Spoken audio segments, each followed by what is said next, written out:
Hello, welcome to day 5 of our Teen Purity Challenge for Parents. Over the past few days, we've been talking about some of the things that we need to do to help our children go on this purity journey. The one we spoke about what purity is and the content that must be in our purity talk. When do we have these purity talks? What do we say when we have these talks?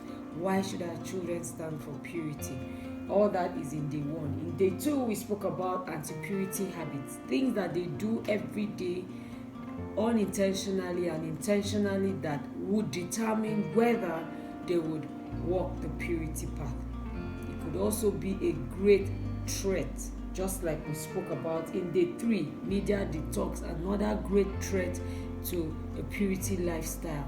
What happens on their media, through their phones and other gadgets, the internet, everything, and how it can affect them.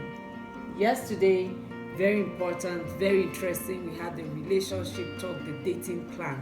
We also had a live session with a great coach and psychologist. You need to go back and watch those videos and ensure that you have a relationship or a dating plan that is written down, spelled out with all the activities that are allowed, that you and your teenagers have agreed on.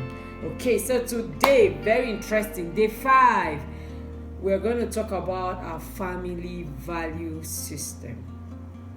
This comprises of all the other informal family members like friends, accountability partners, role models. I call it FAM for short, friends, accountability partners, and models. Okay, so someone is saying, what does family value have to do with this purity journey? My child has a life to live. Hold on. Family values involve all the ideas of how you want to live your family life, and these values are oftentimes passed down from previous generations. I always say that core values can be seen, or in a layman's language, family values are what you cherish. So what do you really cherish or hold dearly? Now, these family values can help define behaviors in various situations. It can help your teenagers and youths make the right choices, make good choices. It could also solidify the bond that your family has with the value system as the anchor. So everyone is rallying around that family value system. If your family doesn't already have these values in place, or it doesn't have it stated clearly to the extent that even the youngest child can identify what the family values are, then you know that you need to do it, and you need to start now. It's not too late to begin to make that list, and that's why we're here anyway. So the worst thing for any parent to do is to assume. How do you expect your child to know what you have not taught? How do you expect your child to live what they don't understand? These things are not magic. I mean, you just have to get on to do the work. And part of the work is to get the list, write it out, and then of course discuss it with your children. It's not enough for you, let me say at this point, to like or hate something. To what extent, if I may ask? Does it show in how you react? Does it show in what you accept? Your values should be so clear that your children are not confused. Can I walk into your home and tell without being told what your family values are? Can I walk into your home or meet your child at the Teens Mentoring Bootcamp or any of our programs, and after 15-30 minutes of discussion know what your family values are? Can your child tell me, if I just ask them off by heart, what your family values are? That's why I say that a family value must be a family set of values rather must be clearly documented. Enough of assumption. Enough of, but we all know what it is. My children can't tell me that they don't know. Enough of that.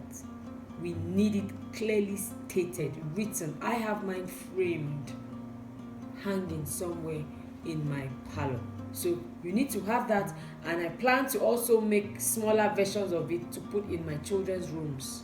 I'm going to find different ways to ensure that these family values are put everywhere before their eyes. The Bible said concerning Abraham, God speaking and testifying, he said, I know Abraham, I know that he will teach my children my ways.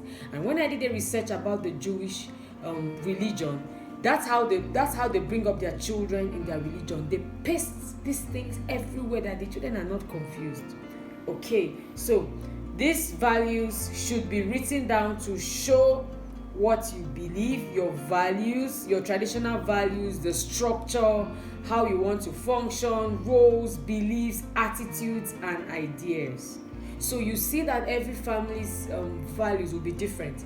Some families are a bit tilted towards education, it's fine. Some families are tilted towards the spiritual, it's fine. Some families are tilted towards business, entrepreneurship, it's fine. Some families are tilted towards entertainment, fun and all that, feeling of purpose. It's also fine, but whatever the case, I believe that there are certain things that must be in everybody's value system. And remember, we're talking about purity, so purity should be part of it if you are that interested. And I know you are, that's why you're here on this challenge with me. Values are so important that you must be willing to market or sell it to every member of your family, especially your children. Determine that they will buy and use the product. In fact, a time will come when your children will become marketers of your values. That's how the world becomes a better place. I remember when I began to sell the product called purity, because whether you like it or not, purity is the product. Your child is the customer. You are the marketer. You need to sell it to them. You don't just shove it down their throat.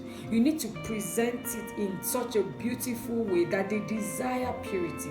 Yesterday we had our coach, Coach Ehitayo, tell us how a girl had sent her not too decent picture dancing to her son, and it was her son who now began to tell the girl this is inappropriate. That's someone that has bought the product of purity and is now marketing it to his peers. How nice could that be? So one great advantage of establishing family values is that it provides a platform for honest and open conversations on almost any topic, especially complicated ones like the sex conversations. Some parents have said, oh, my children are uncomfortable anytime I start the sex conversations and all that. Some of them don't want to open up. Some of them will say everything except this. What do I do? That's one thing to do. Get it on to be part of your family value system, so that when you're talking about it, it's not just the sex conversations. You're talking about other things, and then you bring in the conversations on purity. Now, these family values also provide an opportunity for you to really, really influence your children's decisions without making it very obvious. It could counter peer pressure and it could grow their self-confidence. I can go on and on talking about the benefits of the family value system or the family values. Your child, over the phone, you can influence them with a few questions. Say, sweetheart, I know you really want to do this, but what do we believe in? Yes, I know everyone is doing it. I know you really want to do it, and I wouldn't mind if you do it, but we are held constrained by our family value system. This is not what we believe in. This is not what we stand for. That's why it's good for you to sell it to them, and they must buy and use it before they leave your home. Don't say my children are too young. When they grow, they will now understand what it means to live a purity life. Or when they grow, they will now know what it means to live a responsible life. No, let them begin from as from as early as they can understand and know their names. Now, the world is seeing a very high rate of immorality stemming from unsolicited sexualization, the decadence of moral values, and all the terrible things, the gross things that we see every day on the media. And my question is, where did the perpetrators of these evil acts come from? I mean, did they fall from the sky? People say that charity begins at home, but I say, in addition to that, that purity begins at home too. The foundation for purity is going to be laid by you and me. And the way to lay that foundation is through your family values. Every time I hear parents, they are blaming the teachers in school, they are blaming the teachers in church, they are blaming the pastors, they are blaming the celebrities, they are blaming everybody except themselves. You need to go back to the drawing board, sit down and ask yourself, what are my family values? There are some family values, like I said, like purity, spirituality. They should be in everybody's family value system, because no matter how great your child becomes, no matter how high they go in life, pure immorality rather can pull them down. We've seen presidents of nations that had scandals. We've seen heads of ministries that had scandals. And just one scandal is enough to pull down your child. So how can you just look at purity as a value that is optional? I don't think so. Now, examples of values, in case someone is asking, we have spirituality, purity, excellence, honesty, hard work, responsibility, and all that.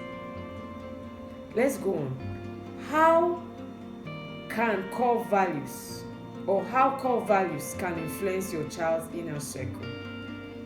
Let me tell you how. For your children to live a life of purity in the 21st century, they need a combination of a threefold cord. So choosing the members of this cord wisely should be their goal always, wherever they find themselves. Now, this threefold cord I've mentioned earlier: friends, accountability partners, and models.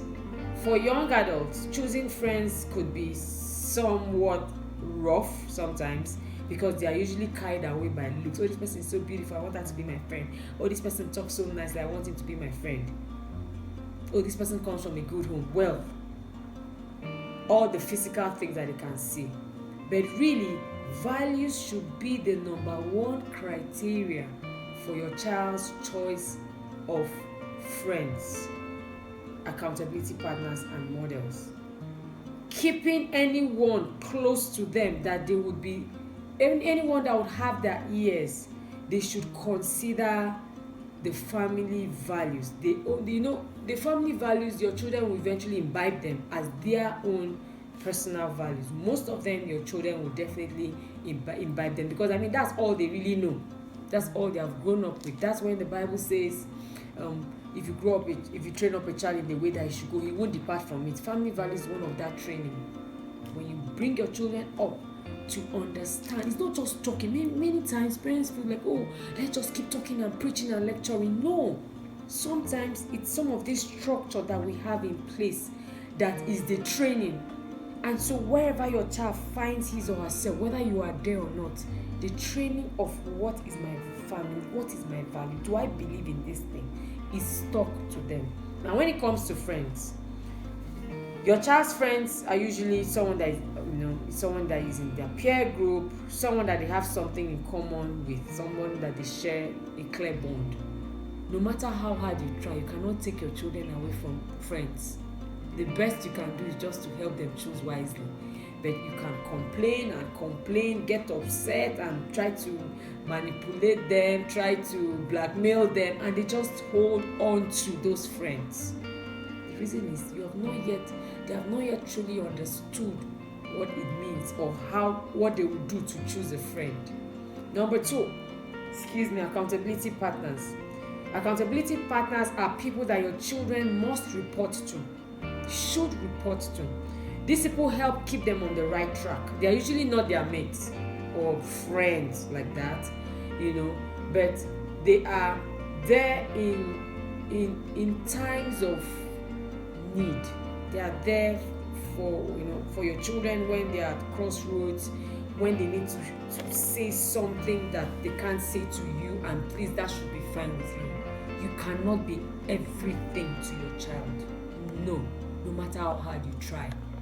Life and God himself has made it that your child needs you and other people. These other people are the people we're talking about, accountability partners. Most of the times, accountability partners are people that are not your child's mates. A few times they are, but majorly they are senior. Either these people could be either mentors, senior friends, senior family members that your child has a connection with, to say, oh, I can tell this auntie anything, I can tell this uncle anything. Oh, I want to do something, I'm not sure my parents would agree, I want to talk to my accountability partner. I'll help your child choose one. I had to come to that point when I told my children, and this is how I said it. I said, so for example, you want to leave school without my permission, you want to attend this event, this program, and you know that I might not particularly accept or approve, or you want to go for this party, worst case scenario, this night groove that everyone has been talking about, the whole school is attending, and you don't want to tell me, who is that person you can tell? That was how we got, to choose who the accountability partners are. Because if your child has a mentor, you cannot talk to that mentor, then that role is not being filled. So very important. Now the third one, models. Models are people that you look up to and you want to copy. Children, teenagers always have models, whether you know them or not. They have people that they just admire. Some of these people really look like crazy looking people, but they really love them. So it could be, role models could be family members, family friends, or celebrities. This particular influence is so powerful that our teenagers must run the option of celebrity models and their reasons for choosing them by you. Please don't assume and say, oh, I'm a pastor, oh, I'm a leader, oh, I'm a believer, I'm spirit coco, and my child cannot dare. No, don't even assume that. Have this discussion with them and let them tell you who they take as who are their role models. Yesterday, one of my teenagers sent me a message, and while I was trying to reply him, I looked at his DP. Funny looking two people holding themselves, and then the girl was on G-string, and I was like, what is this? And he says, oh, auntie, these are my favorite actors. And I'm like, excuse me, your favorite actor is someone that goes about naked? Can we have this discussion already? And so that's how it began. But his parents will be seeing him as, oh no, he's just a good boy, he's just okay, he's just there. Or you just feel like it doesn't matter. No, it does matter, because whether you like it or not, the role model is setting an example. So he would feel that there is nothing wrong with a lady opening herself up to him up to that extent, and he's like, it's just fine, because it's what he has been seeing. Children, teenagers are really, really influenced by what they see. That is why when the Malian thing was trending last year or 2 years ago, Naira Marley did not need to come to all the states. He didn't need to. Just put it out there, and these children were dropping out of school. These children were not wearing belts. They were doing everything that celebrity models was doing. He never said to anybody, take off your belts. He never said to anybody, leave school now. He never said. Just from his lyrics and from his body language, he began to just copy, and they will copy and overcopy. So it is very, very important for us to have these discussions today. Let's talk about it. Your family value system is what they will use to determine. So I speak to my children in school. I spoke to my son who's in boarding house, and I spoke to him, and I'm like, how are your friends? Have you made any close friends? Like, okay. And then I say, is he a good boy? When I say, is he a good boy, my son knows what I mean. You see a good boy, does he talk about pornography? Does he do masturbation? Does he try to teach you? Because we've talked so much about masturbation and what they do in the boys' wing of boarding house. So when I say good boy, he knows. Does this person like girls a lot? Always talking about girlfriends and all that. He knows all that. I don't need to start explaining it. Those are part of the things we have talked about from the family angle when we talk about our value system. We practice it at home, and I expect that they should practice it when they are away from home. In Maintain Your White, I remember I spoke about how a disconnection from the family system can cause your child to become immoral. Yes. Yesterday, one of my coaches sent a message on one of our platforms to say a girl suddenly disappeared from home, and when her parents were worried, and when they eventually got her on phone, she said, "Oh, a friend of mine, a young man, was celebrating his party. I had to come and help him." You were helping him for 3 days.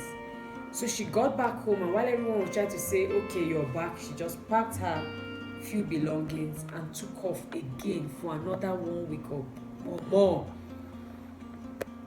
And then when the investigation went on, we now realized that she was camping with a young man, 20-something years old. No form of remorse, no form of, "Oh, I'm going to hurt my parents," nothing. Why? No connection. So let's not replace discipline. Let's not replace connection with discipline. There should be a balance. While you're disciplining your children, make sure that you are still connecting with them.